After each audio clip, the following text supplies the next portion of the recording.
నీకడ కొంత విశ్రాంతి తీసుకొని పూజలందుకొని పోవచ్చునని సగర ప్రవర్తితుడు సాగరుడెంతో ముదమున పలికే మైనాకునితో.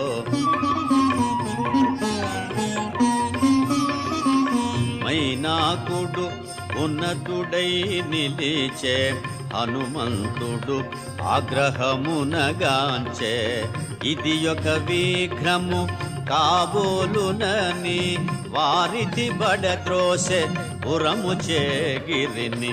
పర్వత శ్రేష్ఠుడా కోటున కృంగే పవన తనయుని బలముగని పొంగే తిరిగి నిలిచే హనుమంతుని పిలిచే తన శిఖరముపై నరుని రూపమై శ్రీ హనుమాన్